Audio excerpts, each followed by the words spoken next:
What's up, everybody? Welcome to another episode of Super Gamer Boys. I'm your host and captain, Garrett Morlang, and here in the virtual studio with me is the nerd dad, Zech Keenan. Hey, I'm back. I'm tired. And tired. I'm in back dad and mode. tired. But I'm back. Dad mode. Oh, man. And the one, the only, JJ Purdom.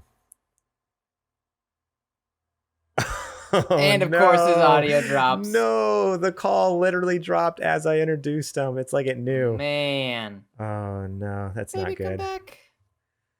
I say Well, that every time. Do we keep going? Should I just keep going the intro here and hopefully he comes back? He'll come back. JJ always comes back. You can't get rid of him. JJ always comes back. Okay, then I'll just carry on here. So, we have a lot to talk about today. So I don't know, how much do we want to dilly-dally in the beginning here? Do we just get through some of the introductions? We got a lot of stuff to cover, man. We got a lot of stuff for today in the show. Very special show. Oh, there's JJ's beautiful face. JJ. Oh, Looking man. good, brother. This is not good. Can you hear us, JJ? Are you there? No. He'll come back. He'll fix it. He'll be back. Roll. So sorry, listeners. Yeah, JJ is not there currently, but he will be back hopefully. So if you haven't already, go check us out over at patreon.com/supergamerboys. I know we mention it every single week, but some of you may still never have gone over there and looked at it. So you should go check it out, see what cool tiers we have to get you some little kind of like behind the scenes perks is what they are. Nothing too crazy, but I really enjoy getting feedback from you guys on the early show notes that you get. That's at the $5 and above level. At just $1 a month, you get the episodes actually early and ad free. Hey, JD is back, maybe. So yeah, go check that out. Just like our Patreon producer, Adrian. Wait. I love how your video is the wrong way. There he is. There's better. That's good. That's good. Okay. So we've just totally carried on with the show. We've just carried on with the show without you. I don't know. You guys are jerks, man. You hung up on me immediately after trying. That's the story I'm telling, Zech. That's the story I'm telling. And it's not true. All stories I tell are wrong and not true. I'm not going down for this. Not when my reputation's on the line. Well, okay. Zech, so now you know how I feel, Zech, every time he opens his mouth. I live in the sticks. I have horrible internet. What's up, guys? I am JJ, the centerpiece, the glue that holds this show together. I am the voice of the show. That's kind of what I try to tell people, that I'm the voice of the show. Now that is accurate. That is 100% accurate. That's accurate. It's good to see you guys in the virtual studio this week. What is going on, boys? How much? We're just getting through the Patreon ad, dude. You're late. We're halfway through the show already. Yeah. Oh, so you mean I've had to do half of the work? Yeah, you only have to do half the work. Awesome. For all the pay from all those beautiful Patreon supporters, such as our Patreon producer Adrian Holmes and our Patreon sponsors Bill Bird, Julie Bates, Dustin Long, and Brent Fox. Thank you guys so much for supporting us over there. And we'll talk about that more later. Again, I know you guys all love hearing about our Patreon. But we also have one other cool thing right at the top of the show here we need to talk about. We actually just came up with this a few moments ago. We're stoked. I'm stoked. I don't know if the other guys are stoked. We're stoked. We're stoked. Okay. I'm giddy. So here's the deal. As a schoolboy. We are doing our first giveaway. That's right. You heard us correctly. We are using your hard-earned money, but we are going to give back to you guys, give back to our listener community because we love you guys. So we are going to do a hashtag Super Gamer Boys giveaway. So what we need you to do, here's how you enter. You take a selfie of yourself, obviously. I guess it's kind of redundant there. I kind of feel like an idiot now. All right. You take Start over. Start over. Okay. Yeah. Edit that out. Okay. Yeah. Okay, cool. Take two. Take a selfie with your favorite game. Obviously, this is going to be easier if you have physical games. If you have digital games, figure it out. Just carry your game console or hold your TV above your head. That's what I want. I want you to hold your big 55-inch TV above your head. Take a selfie with that and post it to Instagram and make sure to use that hashtag hashtag Super Gamer Boys giveaway. And I bet you all want to know what we're giving away, right? So I'm coming to your house and I'm going to stay there and eat your food for 1 full week, 7 days. Well, a plane ticket's a little more than $60, so probably not. But no. So here, you know what, guys? I misunderstood. You're on a bike there. You're on a bike there. I probably should have been paying attention when you were describing. You know what? Carry on. Okay, yeah. So what we're actually giving away is a $50 gift card to the virtual store of your choice. Of these 3 choices. PC, forget you guys. No one likes Steam. No one plays games on Steam. No one's That's not true. That's not okay. Fake gamers. Fake gamers, you know. Hey. But no, we have decided to give away a $50 gift card from either PSN, Xbox Store, or the Nintendo eShop. So, like I said, enter by taking a selfie with your favorite game, post it to Instagram with hashtag Super Gamer Boys giveaway, and you'll be entered to win a $50 PlayStation, Xbox, or Nintendo gift card. So, go check that out. We'll have to make up a post so that people can actually, talk about get this information about on. We'll have the hashtag on there. We'll have the date when it's ending. It's 1 month, right? That's what we're gonna do. 1 month. Yeah, 1 month from today. So let's give an exact date. Would be the July 15th. Okay, smarty pants. Yeah, you're right. I was just thinking though, we talked about talking about so that was the other thing you mentioned. We were gonna bring up not show off but talk about the entries that we get, and like shout out some people. And so if the contest ends on a Wednesday though, how are we gonna announce the winner? You talk about them on the next episode. We don't gotta announce the winner the day the contest ends. We still have to tally up all those winners. We gotta randomly pull the winner. We gotta enter them all into the drawing. You gotta take time. You gotta take a week from the end of the contest period. Obviously, I don't know how to do a giveaway. This is my first one. Zech has done lots of giveaways. Yeah, I'm probably gonna have to run this one. So anybody? Yeah, I was gonna say, Zech, I actually recommend you to be the one to kind of helm that, because Garrett and I are really not good at math. So if it's a matter of counting, that's like not our thing. Bad at counting. Can't count in months. Can't count. No. I was gonna say the third. I was like 1 month from today, July 13th, but that doesn't work. That math does not add up. It's super easy. Take a selfie of yourself with your favorite game. Post it on your Instagram using hashtag Super Gamer Boys giveaway. 1 month is over, so 7/15. That's the 15th. And then on the following episode, we'll announce the winner. Okay. There we go. So easy steps. Do yourself a favor. Share it with your gamer friends so that other people that can possibly have an opportunity to get that $50 giveaway. It would be really awesome if you shared that on social media yourself, sharing it with that same hashtag, and tell your friends, hey, get in on this and start listening to the Super Gamer Boys every week. Because obviously the more subscribers we get, the more we can give back. So absolutely. 100%. Yeah. But I also can we still do the thing where I go to people's house for a week and eat? Because we'll discuss that offline. Okay, we're gonna put a pin in that. Yeah, this is a gaming podcast, so we're gonna talk games now. Okay. So what do you say? Control. We get into the nerdy nudes. It's now time for the nerdy news. Nice. It's been a while since I've heard that. I've missed it a little bit. And my internet actually held through for that. I'm pretty proud of myself right now. For the most part, the noise. The noise cancellation at the end thought it was like a dog howling at the end there, so I actually cut it off the last 5 seconds. But the first 95% was there. So first on the news story list here that I have is my mouse disappeared. There it is. Sorry. Over on The Verge. Megan, so someone made fun of me last week for doing names. I apologize for this name here. Megan Farakmanesh. That's what I'm going with. I apologize, Megan, if I'm saying that wrong. I don't mean to be, insulting with that. But Persona 4 Golden is out on Steam. So honestly, at first, this wasn't on the news docket, but we had our Patreon producer Adrian Holmes shout it out, and I know how much of a huge Persona fan he is, so I figured, you know what, let's jump into this one.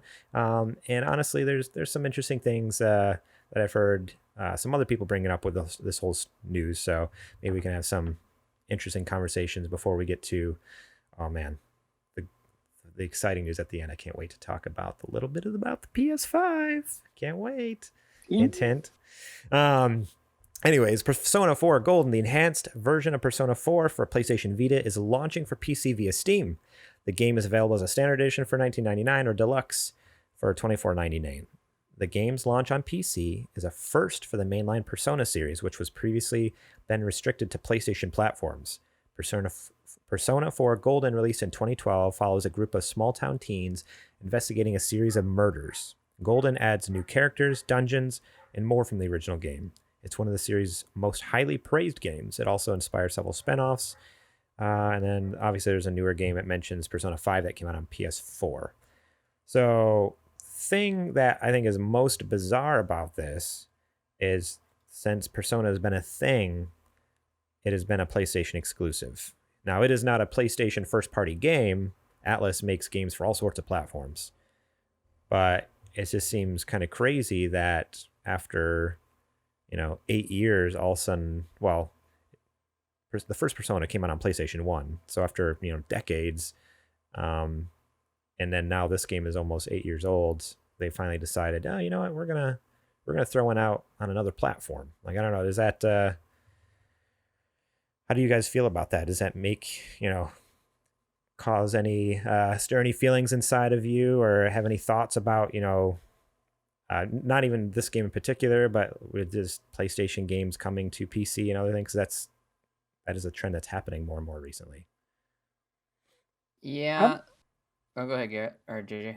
All I was going to say is I've never played a Persona game. I'm interested in what I've heard about them so far. I know that Adrian is a big fan. I've heard him talk about it in the past. As far as like games from PlayStation coming to PC, PC has some incredible games I'd love to see come to PlayStation. Why can't we just all, work together? Developers. Because all the PC, developers are elitist over there and frown down upon the console gamers over here. Yeah, PC games never make their way to console, ever. I feel like that was sarcastic a little bit. I was just like, okay. But yeah, I don't know. I mean, like, this seems like a pretty big deal because, I mean, obviously recently we've seen some PlayStation exclusives popping over to Steam, but for such a long lineage, like Persona, like it's been on since the PS1, and now all of a sudden it's like, hey, it's on Steam, and it happened so quickly. Like, it got announced just a couple days ago. Like, I don't know. That just seems huge to me. So I think what's huge is the fact that, like, it just, the only thing that really sticks out to me is the fact that this is you kind of already said it. It's a game that's kind of always been exclusive to PS4, despite the fact that it's run by a third party. However, am I surprised to see it come to PS4? And I think it's gonna, like, it's an actual, like, big deal. I don't really think it's very consequential in the grand scheme of the series or anything like that. I mean, I think hopefully this opens the door. Hopefully, I hope it opens the door for more Persona games to make their way to hopefully the Switch, which is where I think they belong. Yeah, that's the biggest thing I've heard of. The biggest request is like people like bring Persona to the Switch, and honestly, I feel like if it was there, like I might play it more because like I'm able to bring my Switch to work with me and play it on my lunches and stuff like that. Where like PlayStation at home, I don't have 100 normal everyday house hours to play, but I have like lunch break hours that I can play a game. If that makes sense. And sometimes you just play while you're on the clock, which is always awesome to come in and catch you there. Yeah, don't tell the boss. Yeah, I told the boss that today, actually. I was like, dude, he's just sitting here playing PlayStation. I don't know what's going on. No, but so, I mean, like, I don't know. I think that, like, it's I mean, like, you already have, like, games like Death Stranding coming that are PlayStation exclusives going to Steam. I mean, so it's kind of like it feels like Street Fighter 5 is on Steam. So you already kind of have these third parties that are put their games on Steam, so it's not like it's a huge surprise. It's the only thing that's surprising is that it's Persona. So right, yeah. Okay, cool. Yeah, I mean that's like I mentioned before. Like I've never played a Persona game. I've always been interested, but again, like hearing like, oh yeah, it's like 100+ hour RPG. I'm like, oh man, like I get like 30 hours into the game and I'm already like, okay, like let's wrap this sucker up. Like I'm ready to get to the end of it. I could be loving the death out of it. And even like Final Fantasy VII, like I was loving it. But once I got towards the end and I knew I was getting towards the end of the story, I'm like, okay, I'm not doing any more of the side quest. I'm just doing the mainline story because I just want to know how it ends. And so I couldn't imagine Persona, like, almost it's like 100+ hours into a game. And like, that just seems like too much. But yeah, it's a big game.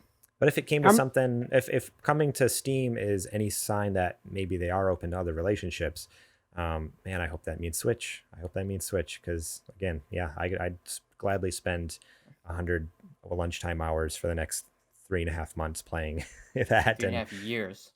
Yeah. Right. Yeah. No. No. But cool. The next news story, The Last of Us Part 2 review roundup. So I was kind of...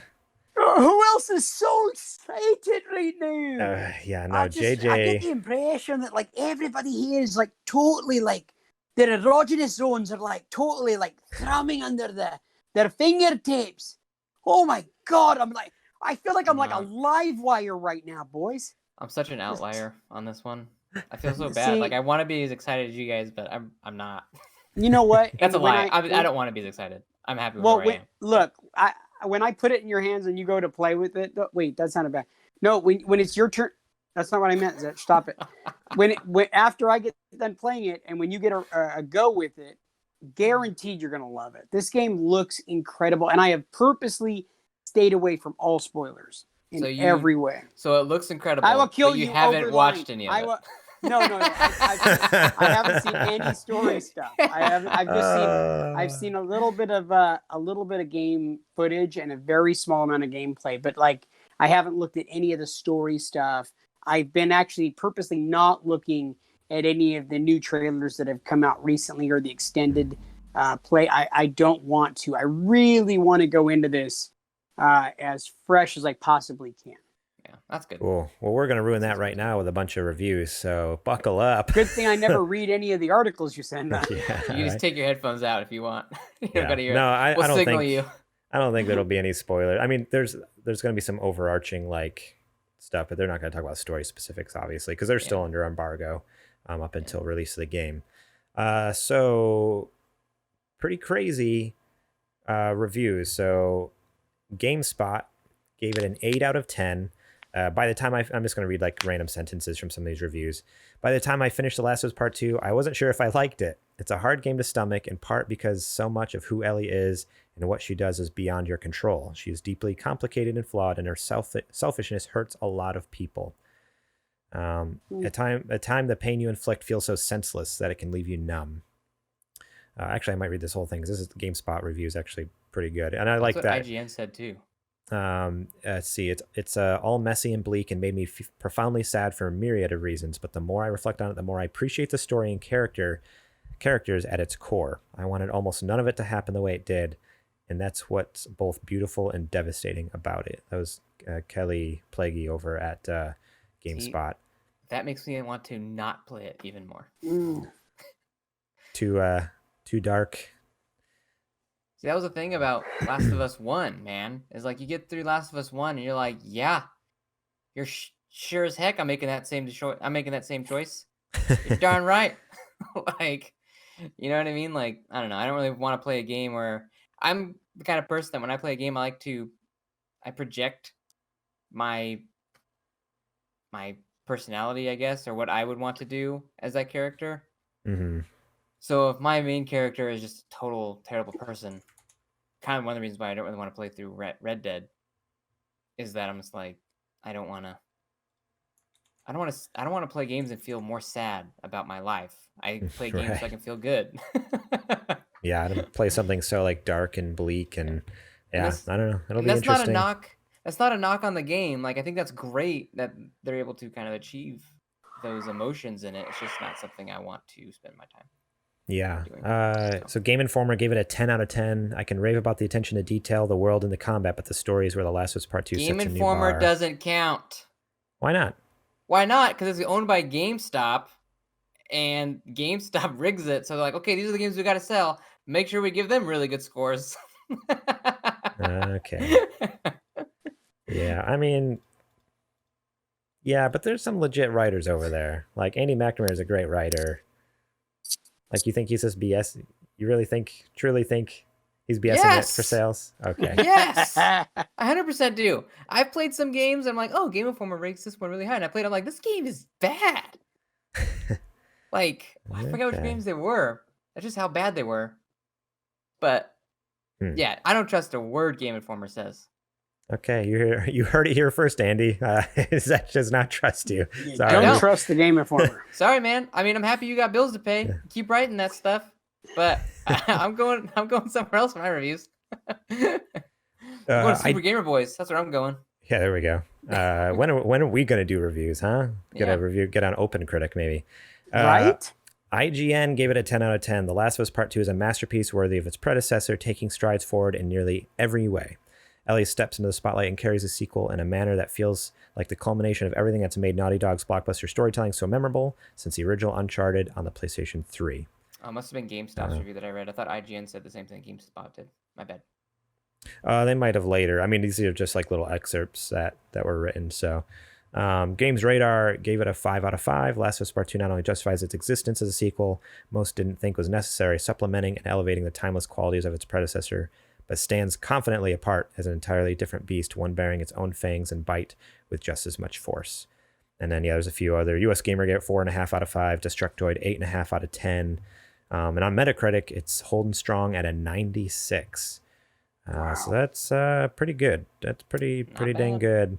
So it's one of those, and I talked about it the last couple weeks, both the episode with JJ I did and then the last week with you, Zach, that it's one of those things where like I'm excited for this game, but I also don't feel any urgency. I need to like play it right now. Like I'll also like feel like I'd be super happy waiting until like the PS5 remaster comes out, which is inevitable like in the next year or so. But at the same time, like, okay, I do want to play this, but I don't know. It'd be interesting to see what people start saying once like the public gets it come Friday, because it's just a couple days away. JJ, can you stand it? I feel like it's Christmas time, and I'm told to like stay in bed and don't get up and don't make any noise and stop eating all of Santa's cookies. That's exactly what I feel like right now. I swear, awesome. I'm telling you right now. That makes sense. I believe it. Yeah. I'm jacked. Unlike any other game I've ever played, The Last of Us stands out to me. I just love it so much. I'll talk about it a little bit. I didn't get a chance to play any games this week. Life has just been ridiculously crazy and busy. But last week I was able to finish up The Last of Us. And I just got to say again how much I love that game. And I went and did the playthrough with the intention of playing Last of Us 2 in a couple of days. And that's all thanks to our Patreon supporters who support us on Patreon that make it possible for us to be able to get some of these really great games that come out, get them into our hands, we can play them, and then be able to talk about them here on the show. Otherwise, we're too poor to do it. We can't do it without you. Otherwise, what else we do? We can't play anything. Yeah. Right. Like at all. We're playing Atari without you folks.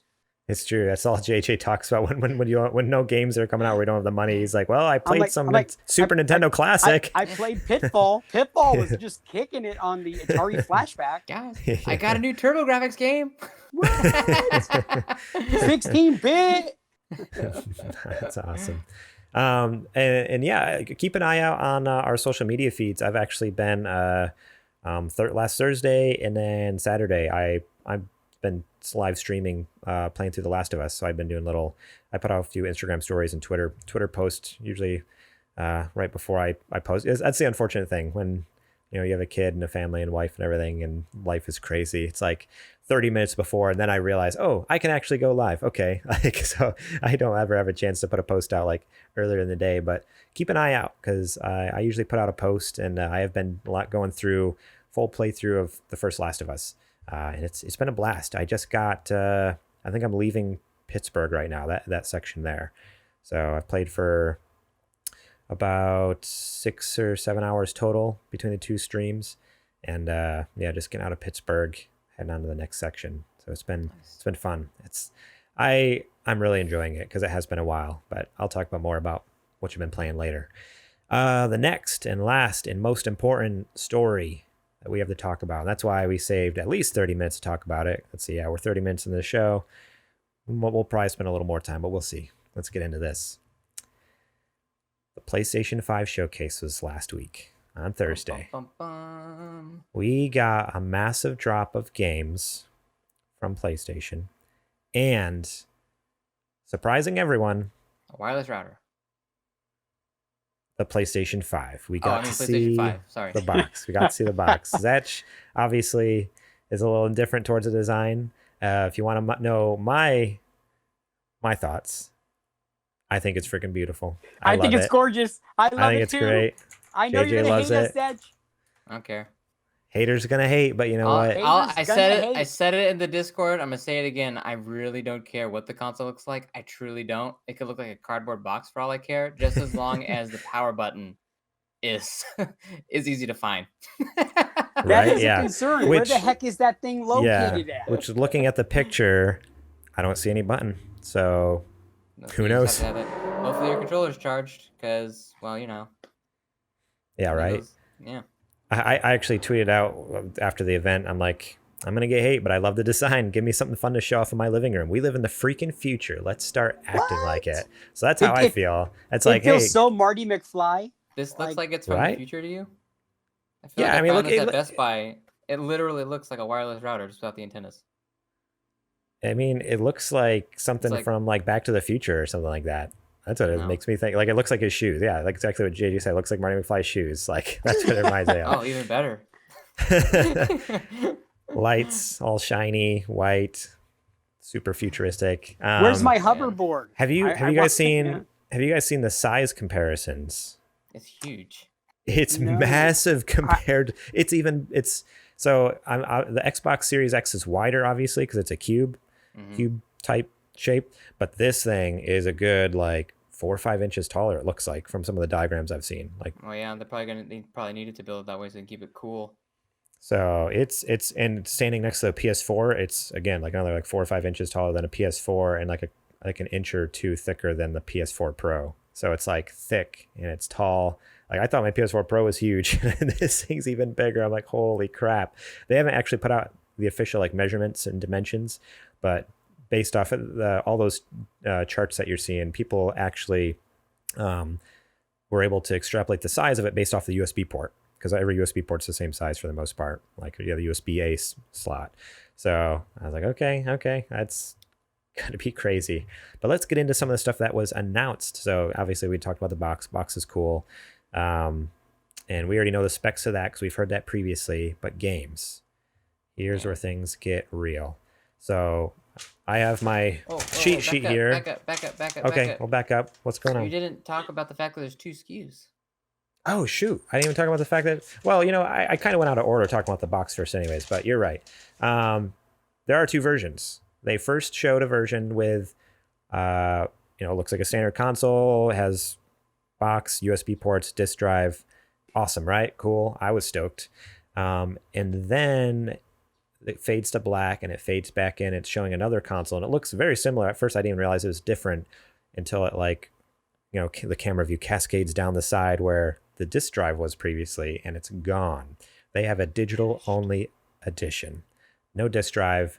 And honestly, I like the look of that one better because the disk drive kind of looks like it was like slapped on the side a little bit. But unfortunately, I feel like I might have to get the one with the disk drive if I want to utilize backwards compatibility. I have all these PS4 games that I want to be able to play, and I'm like, dang it, like that's how they get you right there. Is I want to like buy the all digital edition because it'll probably be cheaper and it looks really good, but compared to like the disk drive one. But I think this was totally unexpected for them to come out with 2 different versions, and I think it's brilliant because Xbox had already made the claim that they were going to be coming out with 2 SKUs as well, and so not officially. Oh no, I thought they did. No, it's just been a rumor. The Lockhart thing is a rumor still. They have never. Oh. They actually like last year came out and said, "Oh, there's nothing else. We have nothing to announce." But more leaks have been coming out more and more recently that they probably have a second one lined up. But okay, you know what? I take it back. I thought I heard that. I thought I read it in an article. When you send me articles, sometimes I read them, and I could have swore that one of the sometimes you do, sometimes you don't. Who knows? You know what? I don't know where I got that from. I'm so sorry. It's good. It's good. Okay. But no, edit that out. Edit that out. I don't want anybody to know that I said that. So if you remember when you just cut things and you take away all the swear words. Quick, Yeah. Okay. Cool. There we go. I'll edit that out. Thanks. Okay. Got it. When are we gonna start again? Just tell me when. Tell me when to go. Good. Right in. Right there you go. You're good. Yeah. Yeah. You know, it'd be even cooler, like as if Xbox had a digital 1 2. You know what I'm saying? Yeah, if they did that, because then they both have like digital, like if they had 2 SKUs. Yeah, that would be very cool, JJ. Yep. Thanks for that input. What were you going to say? Well, you're welcome. I'm just thinking out loud. Just thinking.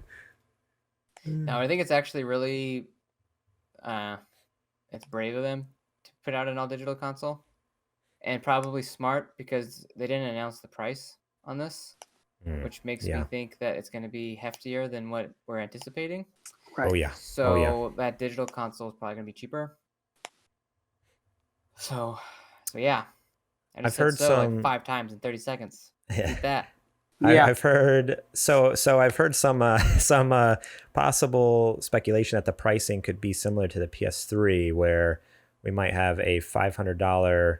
You got to sacrifice a child just to get one. Mainline one, and then the digital one. People are saying, obviously, these are all armchair, game, quarterbacks.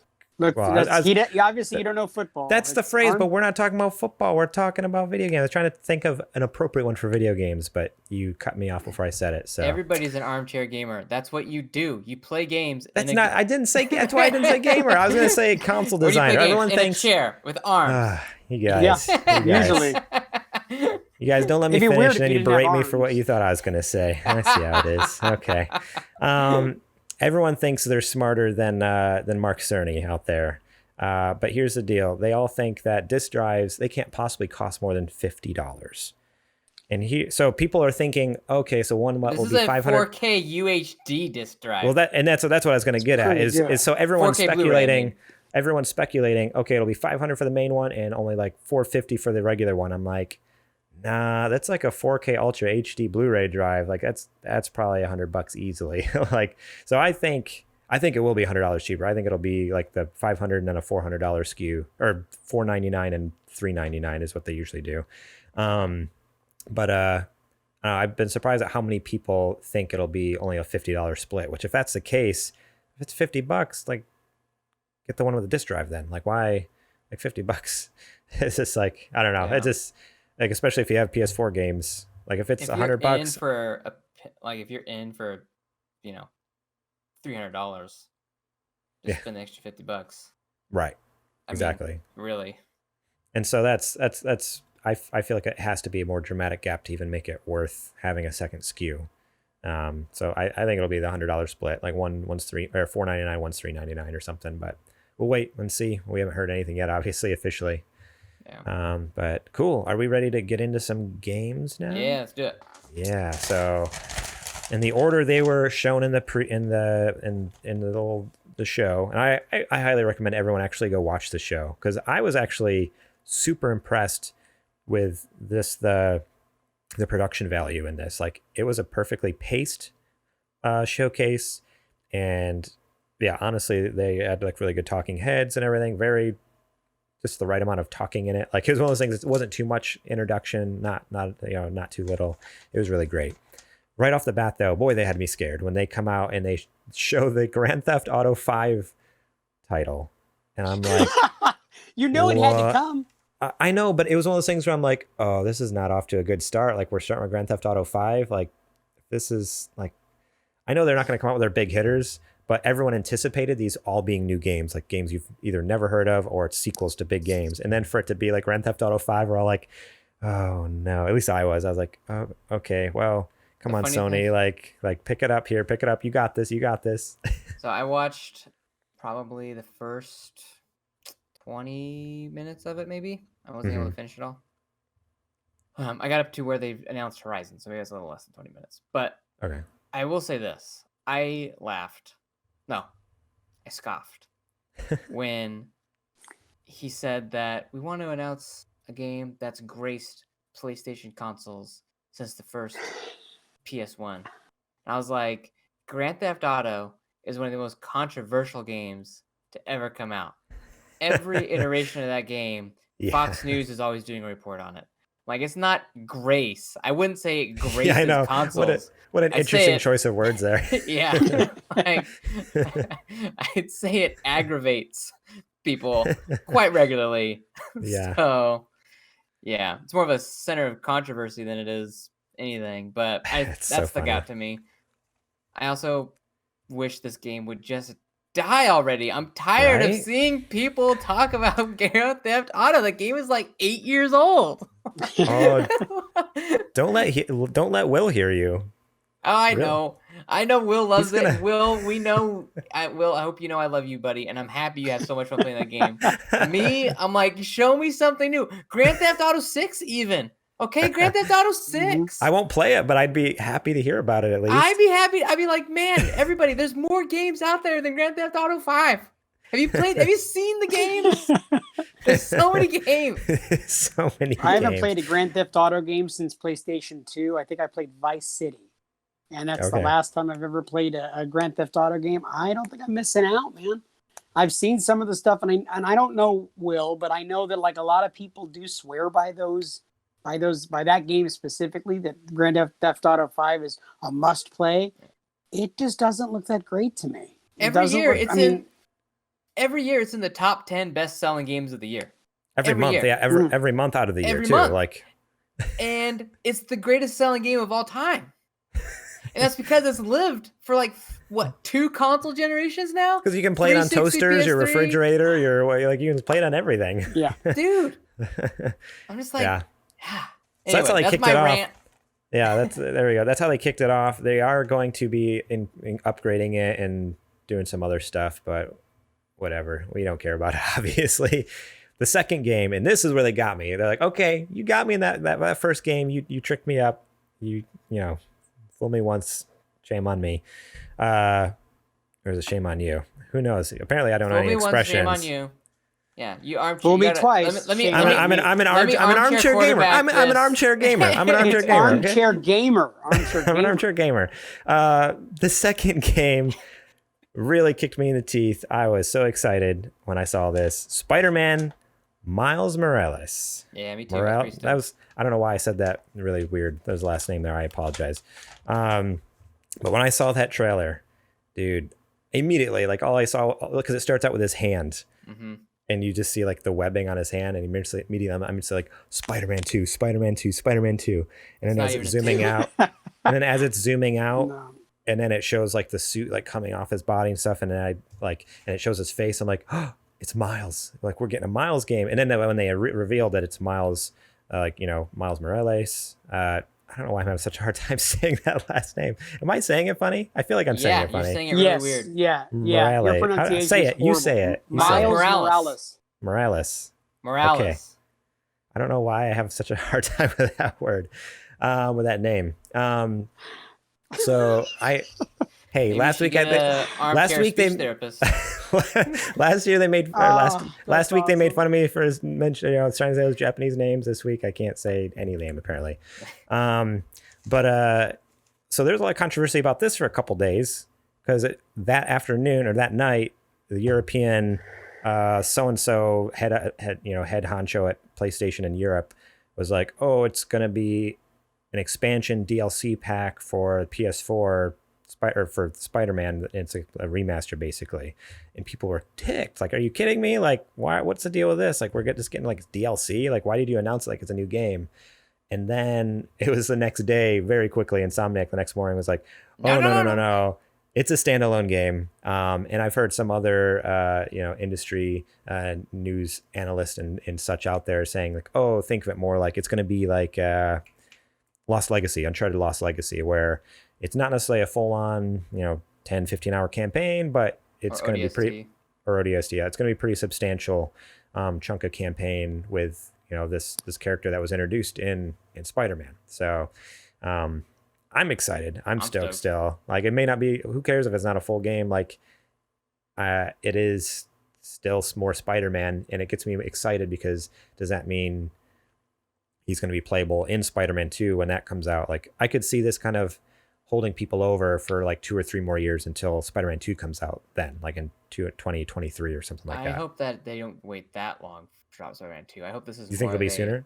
I hope it'll be more of a almost just like a precursor, like a prelude to kind of wet your whistle to like the next year when Spider-Man 2 drops. You know what I mean? Okay, so you think it could be 2021 or something when we see so cool. like later I'm not saying that's later what 21. happened, but I'm hoping that's what their plan is.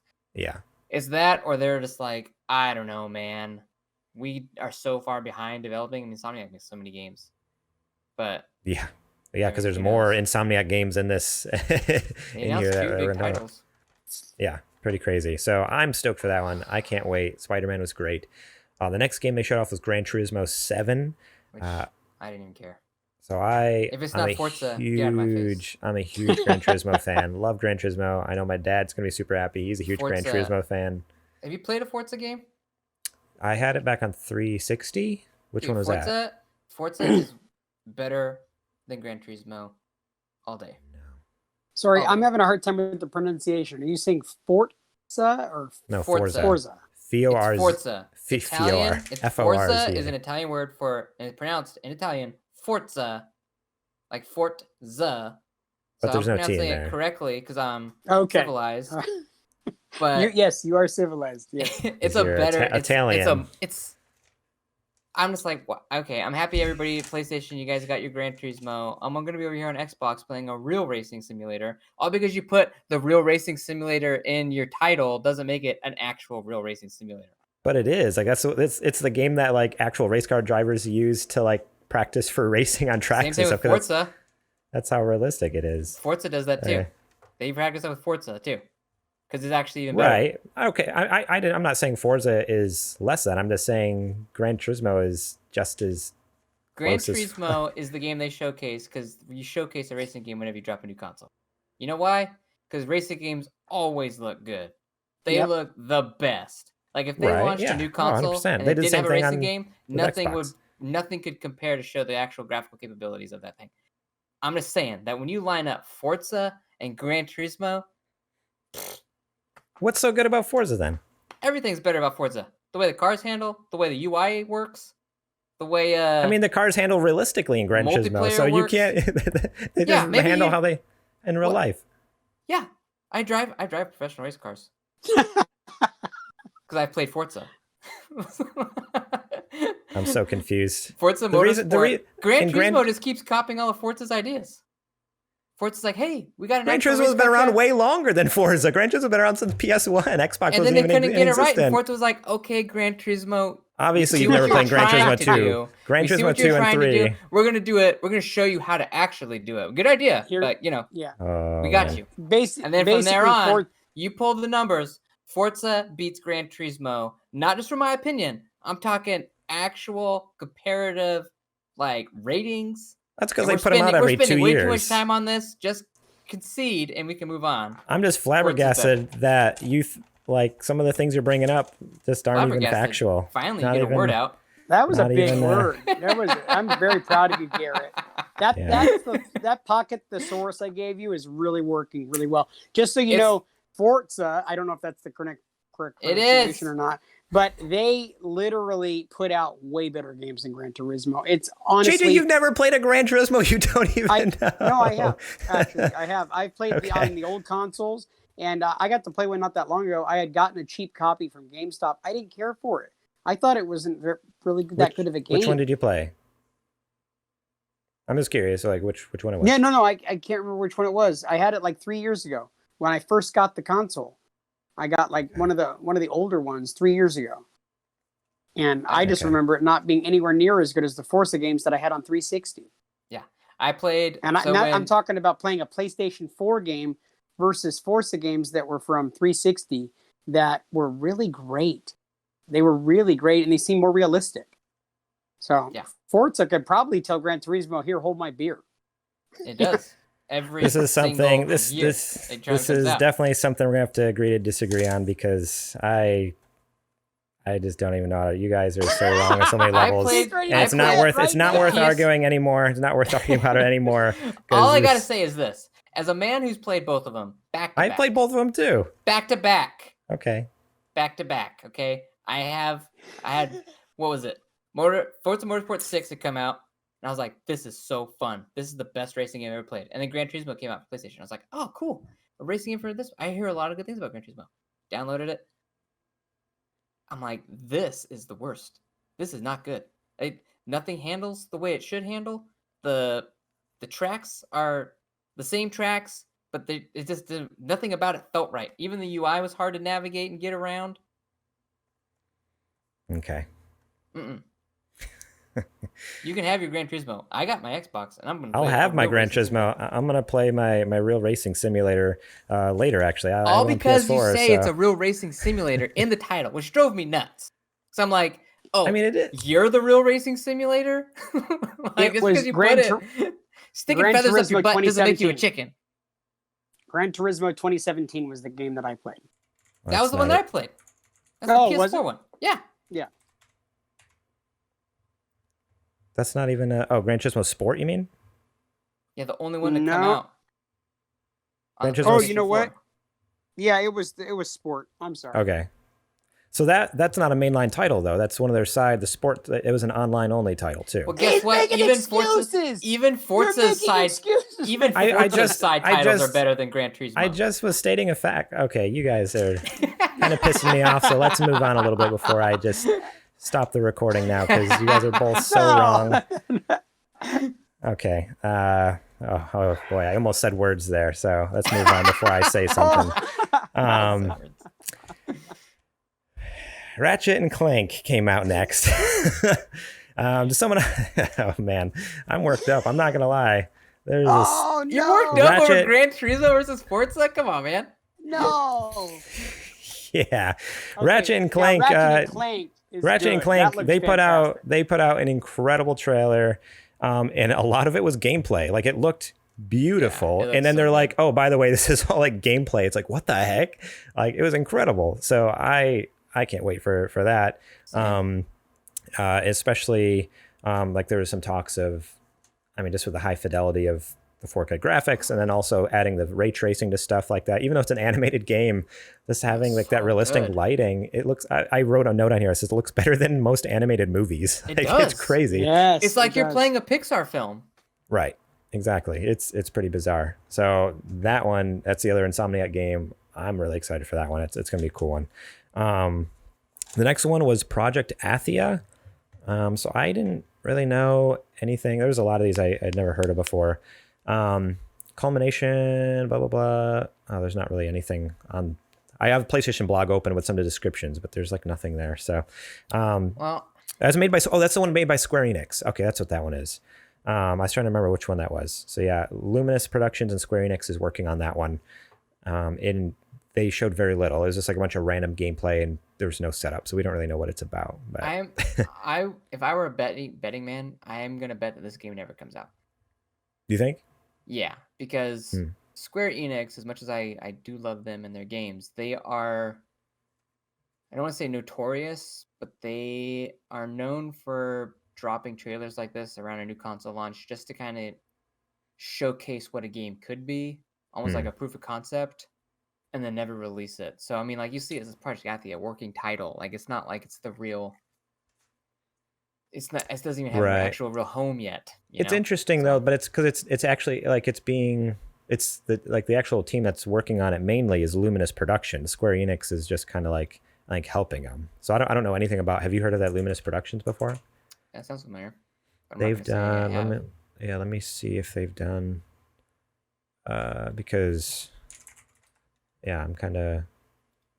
They did. Boy, is that it?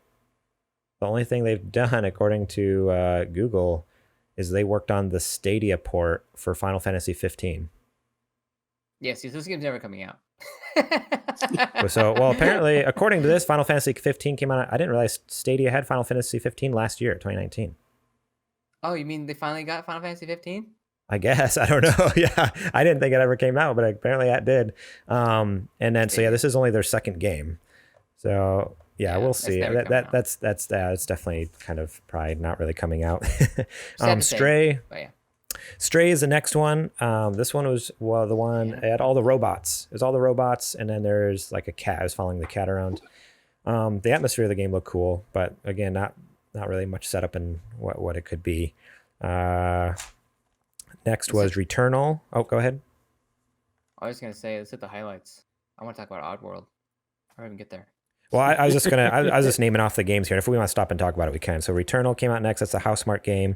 Sackboy: A Big Adventure. So this is obviously the main character from the Little Big Planet games, getting his own kind of co-op platformer game. It's like a 4-player platformer game. It actually looks like it could be a fun, couch co-op type of game. Destruction All-Stars.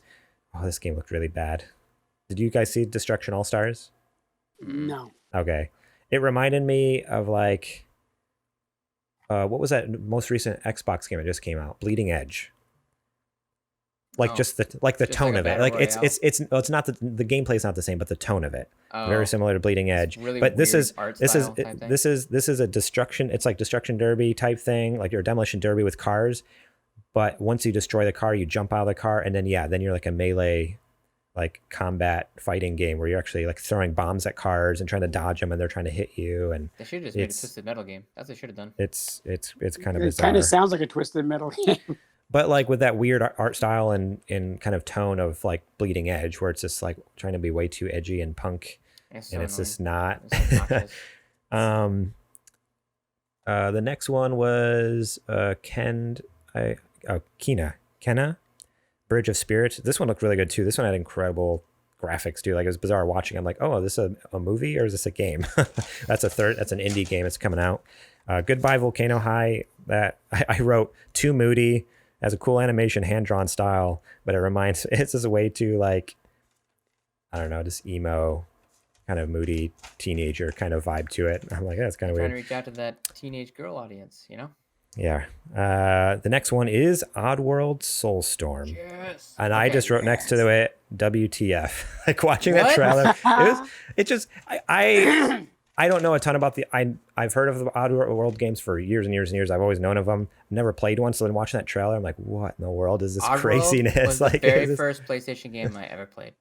Really? Okay. Yes. PlayStation 1. I just always remember the front of the box, Odyssey. The dude holding the soda bottle or whatever. Like, it's all I remember. I was always kind of wondering what happened to this console. I was literally thinking about this the other day. I was like, I wonder if they're ever going to make another Oddworld game. Literally. That's so funny because actually really legit. Those are actual words that I thought to myself driving the car. I think of weird stuff.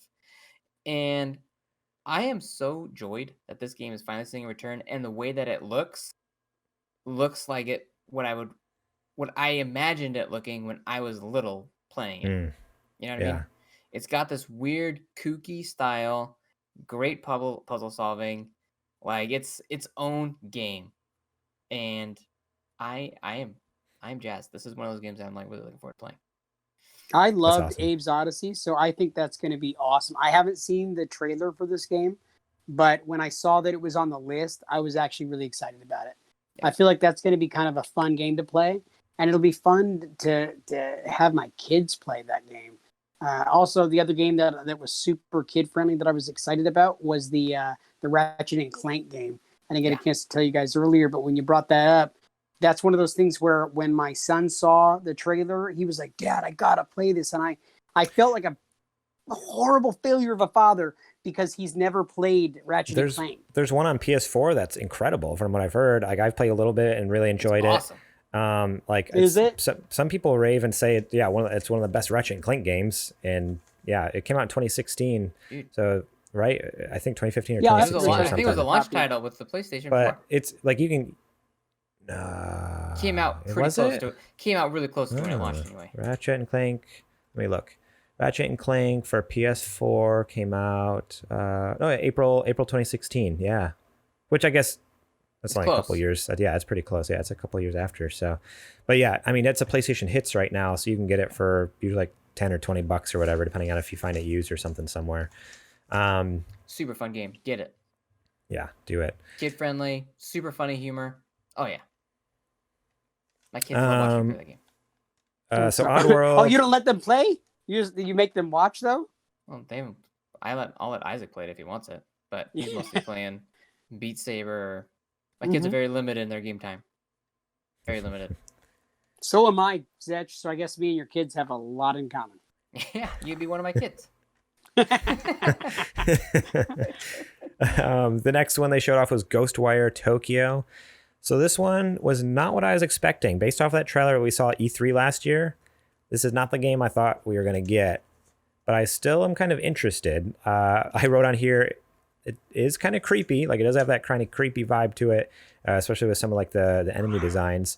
But it gave me Bioshock vibes, because the one hand, like, he was using to do like melee attacks, and then the other one, so it wasn't a gun, it was melee attacks, and the other one he was doing all these like basically like fire abilities and all these different like special abilities that remind me of the plasmids from Bioshock. I'm like, oh, this is kind of interesting with like the dual-handed weapon, but one is like your ranged like plasmid attacks, and the other one is like, you know, your whatever, a drill. Yeah. If you're playing the second one, I guess. Yeah. But yeah, I was just really surprised by that though, because I was stoked by the first trailer from E3 last year. I was like, oh, this has an interesting like vibe to it, and I'm really feeling. And then after that trailer the Thursday, I'm like, I need to see more. Maybe, I don't know. Like, I'm kind of excited about it, but it just wasn't what I was expecting at all. Like, I don't know if you guys kind of felt similar at all, but I didn't get a chance to watch that one. I do know that I do like the Evil Within games, and the same studio that made those made this, so right, could be cool. Yeah. The next one is Jet, The Far Shore. Godfall was showed. They showed off a bunch of gameplay, which is just kind of like a hack and slash looter game. Like, it's pretty basic. It wasn't anything too special. I know JJ keeps talking about it like he's excited about it, and then when I told you about the gameplay, you were just like, oh, like that's not quite what I saw. Well, and then I watched it, and it still is gorgeous, but I'm not impressed, man. It just looked like any old hack and slash, and it's just not my kind of game. I just don't. I was like, I kind of lost me out.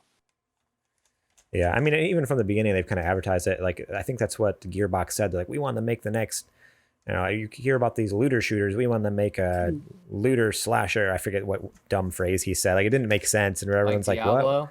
Like, what's that mean? And then this trailer comes out. It's like, oh, okay, I see. Yeah, it's like a third person, behind the shoulder Diablo game is what it seems like. Yeah, where like Diablo is like up high. Oh, yeah, 100%. Yeah. You can say Witcher's a hack and slash looter. Well, every creature you kill in that game drops loot. But that's not the main draw. Like, think about Borderlands. Like, the main draw is collecting every gun and all the boxes and stuff. So like I think the idea behind this is literally like you're trying to loot boxes, and like it's the whole point of it is just upgrading your weapons and gear and stuff like that. I mean, it's made by Gearbox, which is the same. Like, they worked on some Borderlands and stuff, right? Gearbox did. Yeah, Gearbox did Borderlands. Yeah. So yeah, I'm curious if it's kind of a similar feel just without the humor, because that's the other thing. It doesn't seem like it has like it was something which is so like ingrained in everything else that, you know, like Borderlands is, and for them to carry on that kind of a similar equation or formula, I mean, over to like this other game, it's like, oh, okay, this is kind of similar gameplay, but without the thing that actually kind of draws people in, like the goofy or craziness, zaniness of it. Solar Ash was announced. Hitman 3 was announced, which that looks freaking gorgeous. I've never played a single Hitman game, and I own 1 and 2. I don't know anything from Absolution to now. I don't think those ones even count. Like, I think they kind of rebooted it with Hitman 1. Hitman 1, yeah. For PS4 here. Right, exactly. And then Hitman 2, Square Enix had left, right? And then IO made it on their own, correct? Or was it after that came out? Oh, I don't know. It was either right before or right after Hitman 2 came out. Square Enix sold it actually to IO Interactive, so they actually hold the rights, and Square Enix totally backed out. Yeah, so this one is, I think maybe is right after they released 2, they backed out, and now this will be the first one that IO does on their own. Got it. But it looks great. The next little thing, we actually got a little teaser of the PS5 startup screen. So it literally popped up and showed like some of the particles and things like floating across the screen. You hear like the startup music, and then it says press PlayStation button, or press the home button to start. And then like you see like it flashes as if someone hits the home button, and it just fades to black. You know, we didn't actually get to see the home screen, But I was just like, okay, you're teasing me. I don't know how I feel about that. But Astro Playroom was announced. Little Devil Inside is an indie game. It's actually looks kind of fun. NBA 2K21. Bug Snacks. Did you guys see the trailer for this Bug Snacks? Everyone's like making memes of it and like jokes of it. Apparently everyone's just like super hooked on the song that's in the trailer. So go look up the trailer for Bug Snacks. BUGSNAX. Yeah, go check out the trailer. No. No. Nope. You guys aren't Octodad fan? I've never played That Octodad. game I is don't know. ridiculously horrible. It is so stupid and bad. I've never played. I don't know. I haven't played it just based off the name. Yeah, it's just horrible. So one of those kind of games. Don't waste your time. Yeah, well, Bug Snacks might have figured it out. They might have solved the formula. So we found out they got rid of Octodad and brought in a bunch of weird food animal creatures. We found out what Blue Point's next game is. It is Demon Souls. That's what everyone is speculating. I think I said that last week. Like, more likely it's going to be Demon Souls, but here's what I hope it is. And then obviously it wasn't that. Yeah. But yeah, it does look amazing. Unfortunately, it's a From Software game, and I suck at video games, so I'll probably never be able to play it because I'm just bad at video games. Deathloop, they showed off some gameplay, and dude, I am so excited for Deathloop. That actually looks really good. I like everything Arcane does. Everyone Arcane was saying, is amazing. Everyone was saying like it looks a lot like Dishonored, basically. Yeah. Like there's a lot of cool mechanics from like Dishonored 2, but just with this different, like aesthetic and storyline stuff. I'm like, okay, I can get behind that. I haven't played Dishonored or Dishonored 2. I had a friend who was super into Dishonored 1 on PS3, and I would sit and watch him for hours and hours, and I would just sit there and like, oh, this game looks so good. My wife and I raced to see who can beat Dishonored 1 first. That's awesome. Who won? I did. She never finished it. When she saw my ending, she was like, oh, never mind. I basically ended up, everybody in the town died. Once I got the ability to like stab people in the back and turn them to ash, I was like, screw stealth. I'm just gonna turn everybody to ash. That's awesome. Then my ending was like, yep, everybody, basically the rat plague got way out of control and everybody's dead. Jeez. We then got a trailer which surprised me. Resident Evil 8 Village. It's actually called Resident Evil Village. That's coming next year. Dude, that game looks crazy. Looks crazy. I am so pumped for Resident Evil Village. I saw the trailer for that and I was like, yeah, baby.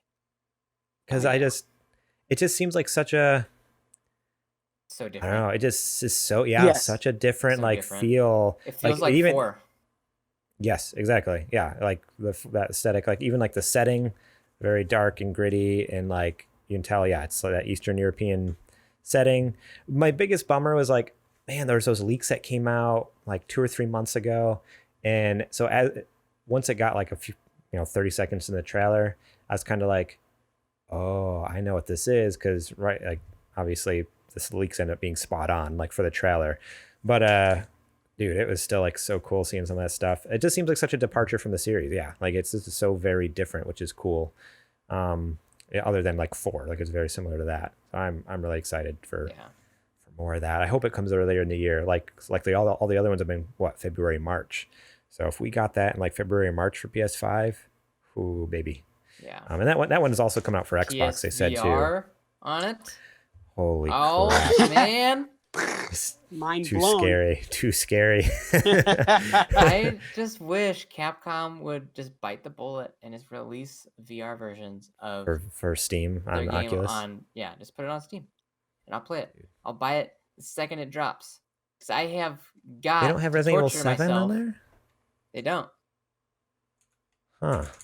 That's crazy. 7 Steam VR. I'm just writing a note, so I look that up later, because I believe you, but I was curious. Is it even on PC? That's what I was going to ask you, I guess. I think it might be on PC. I don't know if the VR is, though. Okay. Is, did you? Oh my gosh! Did you play the Resident Evil 7 VR at all? Did you get a chance to? Oh wow! What an amazing game! And playing in VR is so ridiculously scary. It's so freaky. It's really I got scared so bad that I had to quit after playing for about a half hour. I'm being completely honest. That's how I get with like Half-Life Alyx. I just can't get out of the freaking hotel. I'm tired of everything trying to kill me all the time. So Resident Evil 7 is on Steam, but it does not have the VR mode, unfortunately. Yeah, see? Yeah, that sucks. That's dumb. Why not? I know. I want that VR mode real bad. It is interesting too, like that werewolf-looking creature, which I was a part of the leaks as well. But again, like that just seems like such a strange creature compared to what normally is in Resident Evil. Like normally it's some sort of weird, like, I don't know, zombie-looking creature, or like, I don't know, weird tentacly, like alien-looking creature, I feel like.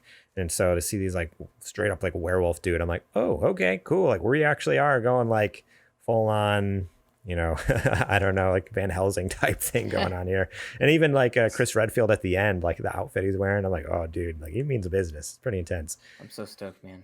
It's gonna be so good. Yeah.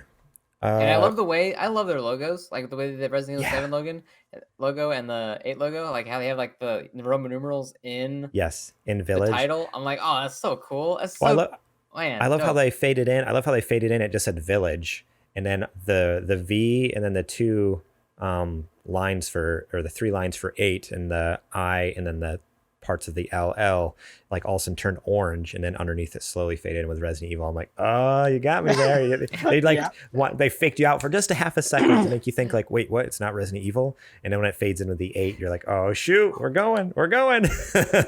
So hype. It was so hype. It's good. I was honestly like through most of this event, like in the office, I was watching it in between phone calls and stuff. I was like, yes. It's like fist pumping and just like cheering. I'd get up and like, you know, run around the room. I was so excited. Everyone needs to go watch it all the way through, because it's such a great, like the way they revealed things is so perfect. Yeah. So I walked in on you actually watching some of the stuff, Garrett, and I got to be honest. I saw you when your son was born, shortly after your son was born, and how happy and how elated and how excited you were. And I'm going to tell you completely honest, my impression, my opinion, of course it's mine, so it means it's completely right. You were more ecstatic and more thrilled about what was going on with this PlayStation stuff. I'm just saying. When you announced to me that your beautiful, incredible, amazing wife was going to give you a second child, you were less excited than this whole PlayStation Sony thing that was going down a couple of days ago. Because that second child is going to cost a lot more than that PlayStation is. We've been trying to tell him. And he's like, it's just another mouth to feed. Like, it's not that big of a deal. If you think a loud fan is loud, wait till you have a kid. There you go. That's loud. Dude, no, I'm so stoked for everything in this. Even like the games that we kind of didn't really talk about, and we were kind of about. Even watching the trailers, like everything looked good. Like honestly, if all of these big name titles weren't here, I would still be like, okay, like there's still some cool stuff to check out at least. Like maybe no like big like game of the generation bangers, but there was definitely some games that are like, oh, that'd be a lot of fun to at least check out and play, and it'd keep me, you know, tide me over until next year when, you know, bigger titles possibly came out. But the fact that we are getting all these like big titles mixed in with the smaller ones, that everything here was great. Like there wasn't one game I was like, no thank you, other than no, I mean Godfall was kind of like the most meh one, I think, for me. I don't have an opinion. The next one, go ahead. Well, I don't know how many more games we have to announce, but I just like two more. Okay, go ahead and announce them, because then I'm gonna have some thoughts. Okay, so Pragmata is my notes are this. It says Cyborg Kitty. There's a dude that looks like the Kojima Productions Ludens guy, and then there's a girl who's a robot, and it's coming in 2022. And apparently this game is being written by the same guy who wrote Dead Space 1. That's so disappointing. What a waste of talent. What do you mean? Have you played? Okay, Dead Space is one of the greatest games ever, and he's gonna write a game about a robot woman. It's a cyborg cat, a Ludens. Cyborg cat. I'm sorry. A Ludens space looking dude, like astronaut, and then a robot girl. It looks like some Kojima type crap. Like you need to watch the trailer. It looks crazy, but it looks like dude, I'd be into it if it was Watch a a robot trailer. girl like Rosie from the Jetsons. If it was like Rosie from the Jetsons doing that, like I'm all over that. Okay. Man, I was really hoping just watch a trailer. I was hoping watch a trailer. Announce some crazy cool Dead Space game. You know, if it was a new Dead Space game, I would have lost my mind. But at least give the trailer a shot and see. Because for me, I definitely left it like I have no idea what the heck this game is actually going to be about. But honestly, it gave me a lot of Kojima vibes. Like that's even why I kind of compared it to like the one Astronaut do. So I'm kind of excited about it because I'm like, okay. So you're saying, hey, if this guy can come out and make a game, yeah, probably you're gonna hate it because you hate everything I love, apparently. We'll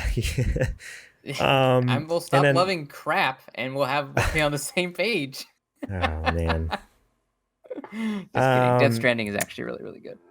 So the last game they announced was, I think it's the last game, unless I did these out of order. I might have done these out of order, but either way, Horizon Forbidden West. The new Horizon sequel. So the two biggest things that stood out to me from this trailer was it's freaking beautiful. I even came home that night and put the trailer up on my 4K TV and watched just the trailer in all its glory, and it was gorgeous. And then I thought it was really cool how like all the different like ecosystems in the game. Like in the trailer, they're like desert, jungle, forest, ocean. Like she's literally underwater scuba diving. She has like a a device that helps her breathe underwater. Like it's above, ground, below ground, all these different like ecosystems, which like I know there's a little bit of variance in the first one, but there's a lot of variance in the first one. What are you talking about? There's a lot of variance. You got snow, you got desert, you got forests. The only thing different would be ocean, but you got swamps. Was there swamps in the first one? Yeah, I haven't finished it. I haven't finished it, so there you go. Maybe I just haven't gotten to that part yet later in the game. But I've played the snow.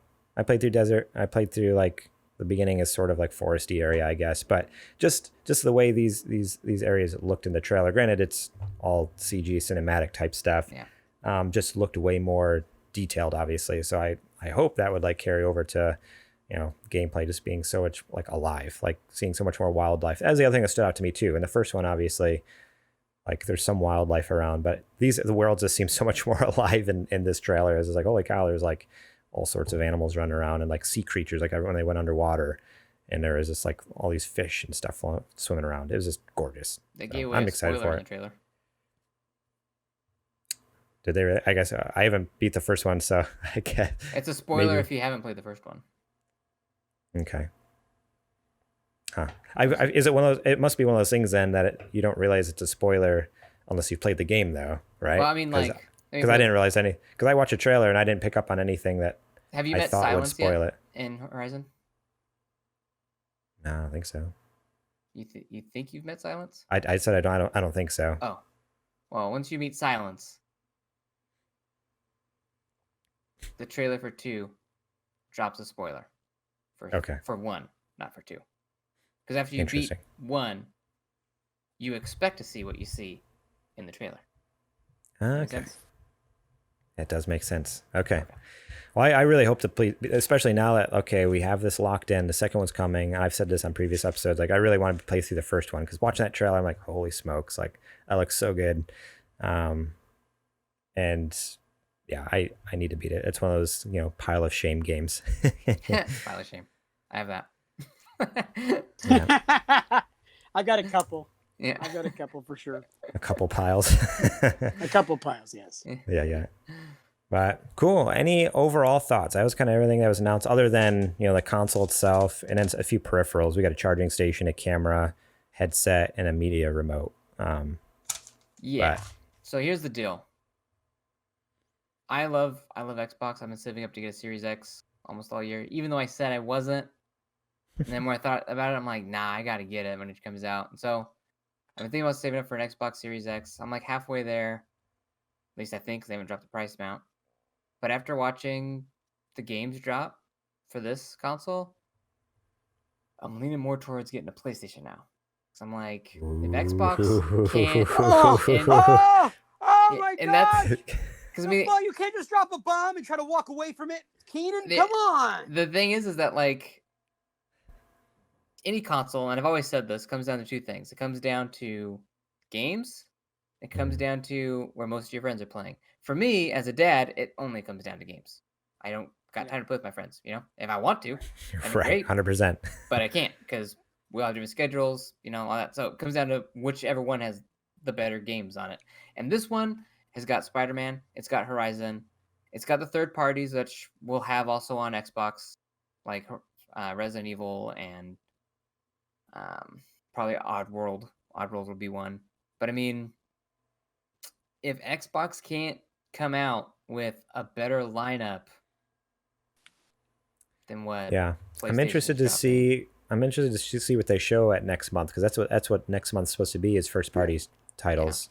Can I just say, I have to share, I want to share with Zetch, like, I'm so proud of you for growing up finally, and just for becoming a real gamer. This is such an emotional moment that you're getting away from that whole Xbox thing and going into like real gaming for a change, man. This is awesome. You're growing, and I'm so proud of you. I'm just so proud. Yeah, look, guys, it's not a matter of allegiances. I'm just going where the good games are. So we've been saying that forever, though, Zach.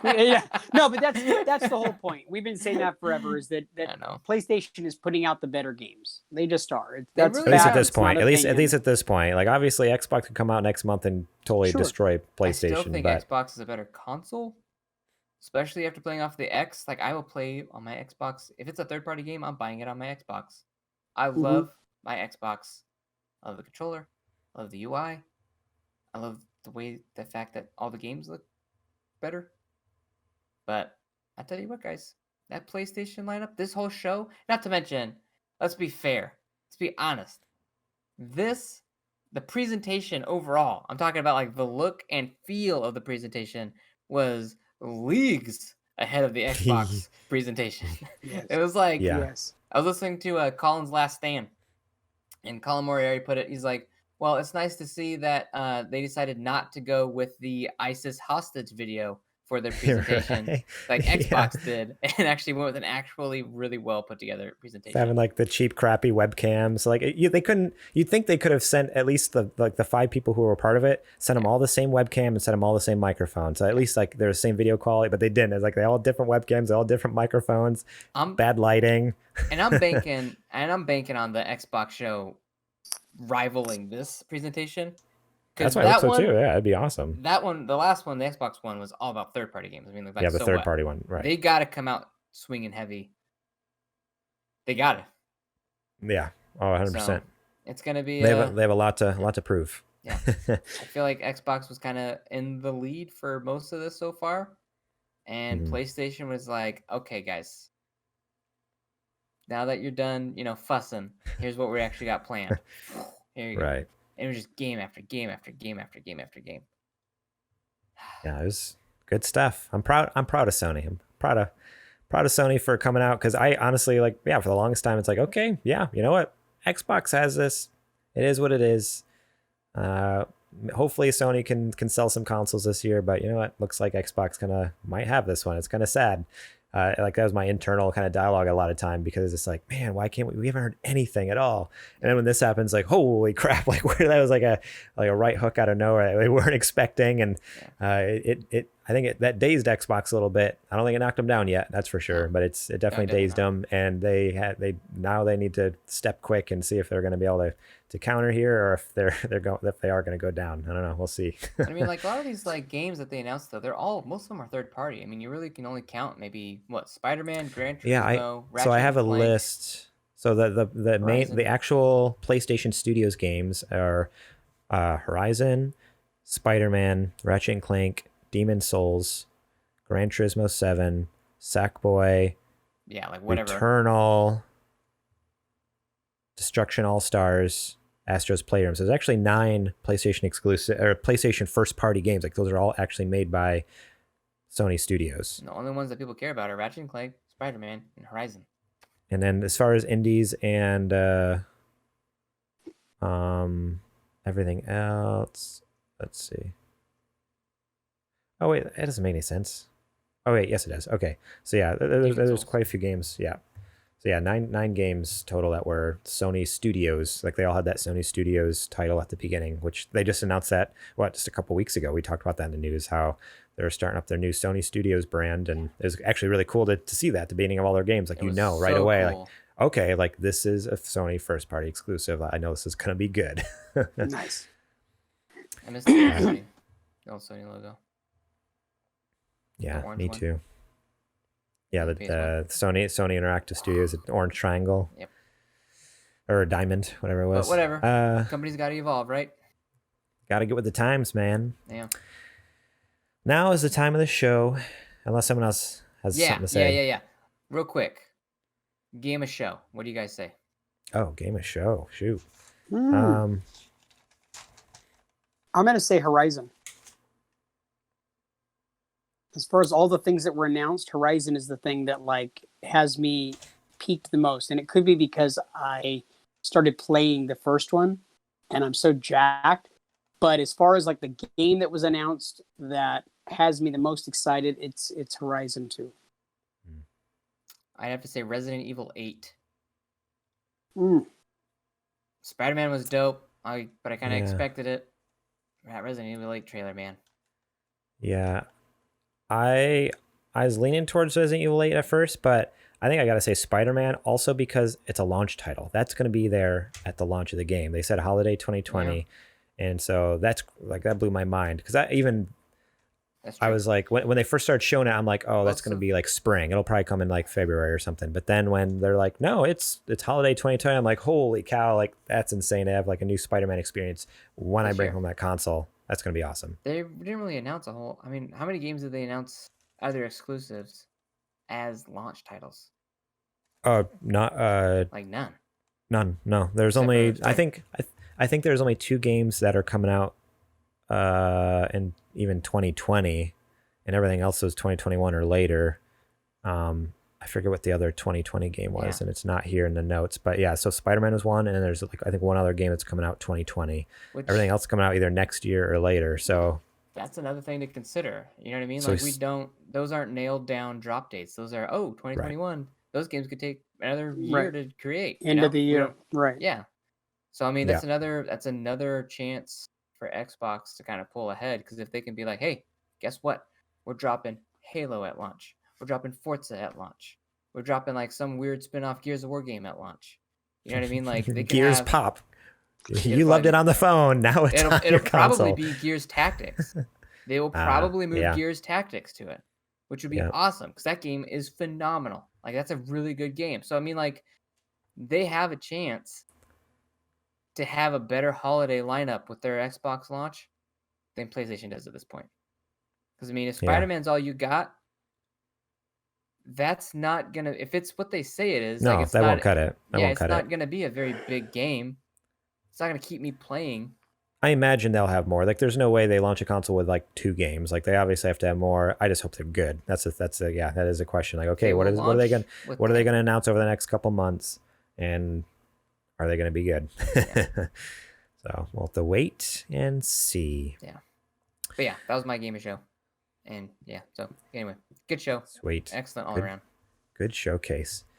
So we are going to get through this last part very quickly because we're an hour and 20 in. We knew it was going to be a longer one because that was a big deal. That's huge news.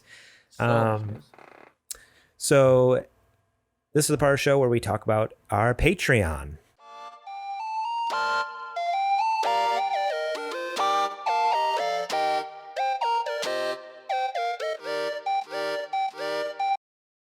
You can go over to patreon.com/supergamerboys, support us over there. Just $1 a month. You can get our episodes early and ad-free. $5 a month. You get the show notes early, and you can even leave your comments, concerns, thoughts. We'll read them out on air. Last week, I mentioned some of Derek's suggestions for a game remake he wanted. $10 level is our sponsor level. You get a shout out on the show, and then $15 and above, you are a Patreon producer. And you not only get the show notes early, episodes early, shout out on the show, but you get to shout out what you want at different segments or news stories or things you want us to feature on the show. We'll throw it out there. Like earlier in the show, we talked about Persona 4 Golden, and And that was all because of our Patreon producer, Adrian Holmes. So yeah, thanks for supporting us there, Adrian. And then also our sponsors. I mentioned them earlier, but Bill Bird, Julie Bates, Dustin Long, Brent Fox. You guys are awesome. Thank you so much for your support. And that's what helps make this all possible for us to be able to record a podcast, upload the podcast, and get cool games and talk about them. So thank you for your support. Do sweet giveaways. That's another thing. I'll pimp out the giveaway later. I'm not going to do it now because some people don't get this ad section. So later we'll talk about that giveaway. But now back to the show.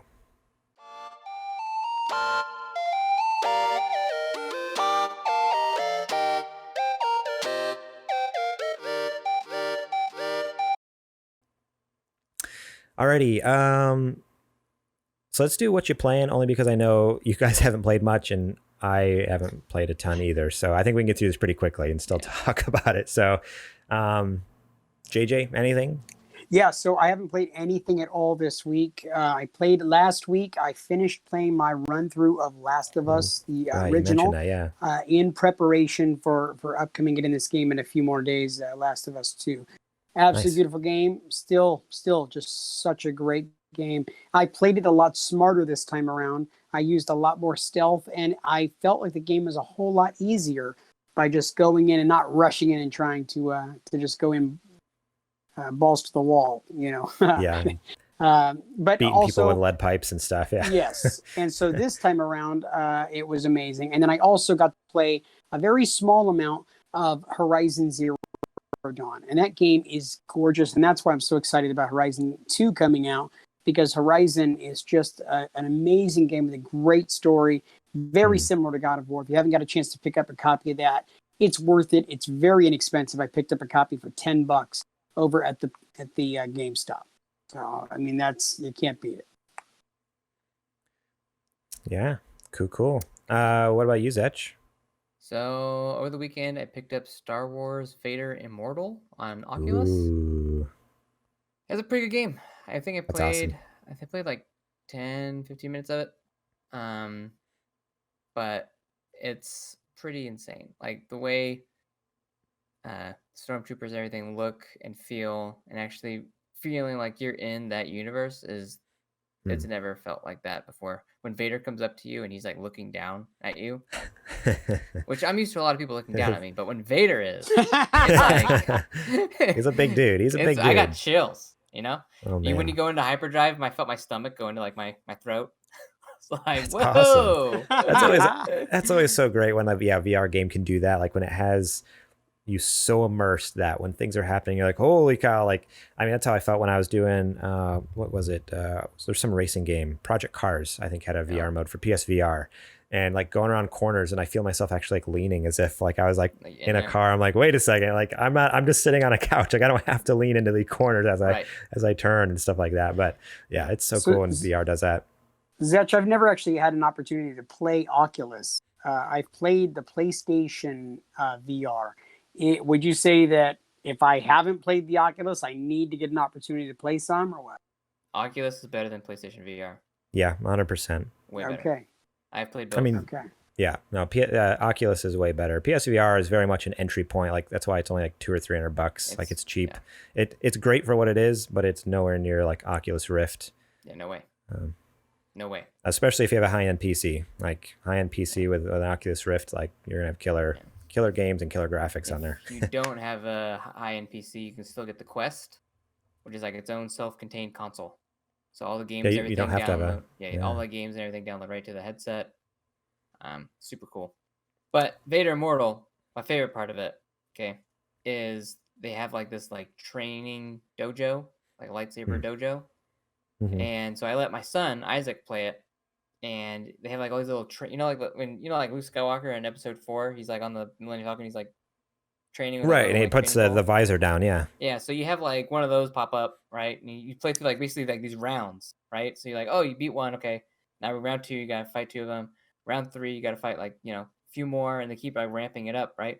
Well, it gets to like round 5, and Isaac's been playing it, and he has like 20 of them. Holy crap. And he ends up killing them all, dude. He's like blocking blaster shots and like slicing them up. I'm like, man, my son is a Jedi. This is He's a awesome. legit Jedi. Holy cow. He felt so cool. Now all he wants to do now is just play. He's like, Dad, can I play Star Wars? Can I play Star Wars, Dad? Can I play with lightsaber? So yeah, That's awesome. he had so much fun playing it. And I had fun watching him play it. So it was that's what I did. I didn't get to play a whole lot of video games this last week. But I always make sure I get time to get my Beat Saber in, and now I got to play some Vader. By the way, I listened to that song you recommended last week, the one that you were playing, Overkill, is that what it's called? I listened to that song and I watched like someone else's gameplay. I'm like, holy, it was like on Expert Plus or whatever it is, like whatever the hardest mode. I'm like, yep. No freaking way. And they got like 100%. I was watching this video where they 100%ed like the hardest Expert Plus or whatever. I'm like, yeah, okay. Like there's like no way, superhuman. Superhuman. I was like, that song was awesome. I literally just put that YouTube video on loop though. I just kept listening to that YouTube video while I was like editing the podcast last week. I was like, that's a good song. I like that song. I'm not good enough to 100% that song, but I can beat it on Expert Plus consistently. Insane. It's insane. Yeah, it's super fun. Next song I'm trying to beat now is called Ghost by Camellia. Look that one up. Ghost. Okay. I'll look it up. And that one is even harder.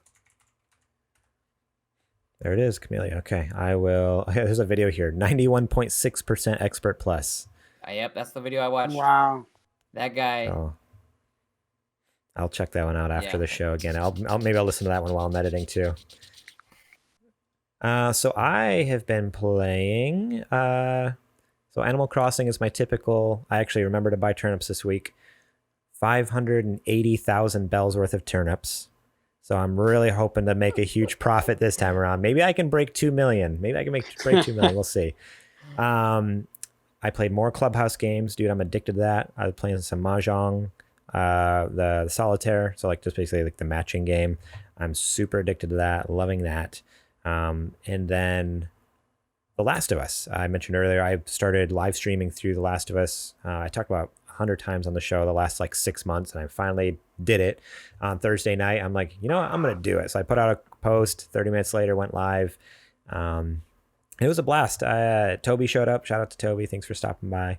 And it was a lot of fun. I got through a good chunk of it. And then Saturday night, I streamed again. And man, within the first 2 minutes of me going live, I'm like starting to play the game, and someone drops in the chat and gives us a follow. I'm like, oh, dude, thanks so much for the follow. That's awesome. Like, whatever, blah, blah, blah. And then immediately in the comment, it's this big thing, and it's all like spoilers for Last of Us Part 2. Immediately blocked them, deleted the comment. I'm like, dude, that's not cool. Sorry. Like, thanks for the follow, but that's not cool here. Like, I totally straight up just blocked him. I was like, that sucks. I've already had things spoiled for me because I saw all the stuff, that leaks that came out, a couple of months or so ago. But it was still, it's like, if anyone else is watching, like, that's crappy. So if you stop by our chat, no leaks, no spoilers, because I just straight up block you. There's no warning. I just like immediate block. And then later on, Derek showed up actually like right when I was starting to wrap things up. It was like 12:30, almost 1 o'clock in the morning, Saturday or Sunday night. I forget what night it was now. And he's just like, dude, like I'm up, or he texted me. He's like, oh, dude, like I forget, something was going on or something. And he's like, I can't sleep. Thought I'd chime in because he's like East Coast time. So for him, it's like 3 o'clock in the morning or something. He stopped by real quick. So thanks, Derek, for stopping by just for a minute. But dude, I'm loving it so much. I'm just getting outside of Pittsburgh. So I don't know, is that like halfway through the game? I feel like I've played through probably about halfway, I think.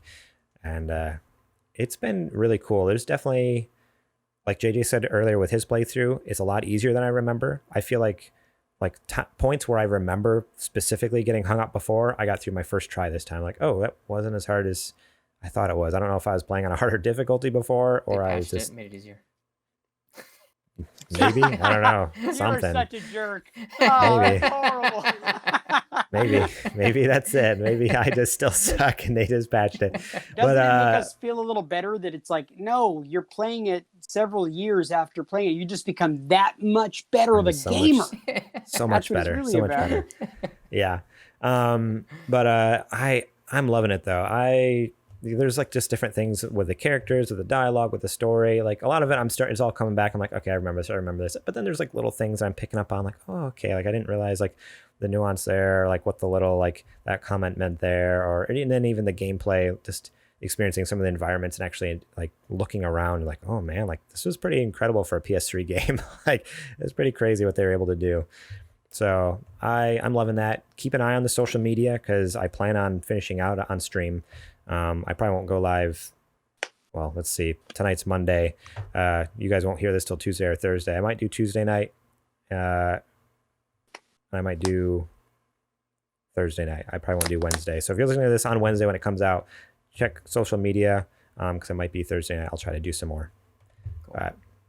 Yeah, I've been trying to put out a post at least an hour or 30 minutes before. It's hard to plan things when, you have a family. It's hard to be like, sorry, babe. Like I'm going to be streaming for 5 hours tonight. Like it's usually like a last minute thing. Like after we've like settled down, have a chance to like talk about the day. And then I'm like, hey, is it cool? Is it cool now if I go play some do you games? remember when you used to be able to just talk with your spouse about your day and stuff like that? And remember when you used to be able to play video games when you only had one child like Garrett? See, Garrett, your whole world is about to change, dude. Dude, I don't start playing video games until like 10 o'clock at night. That's the other thing. Like my streams, I think I've been starting at like 9:30 or 10 o'clock. That's why they go until midnight, 1 o'clock is because I don't start until like 9:30, like after Trudy's gone to bed and Shep's gone to bed.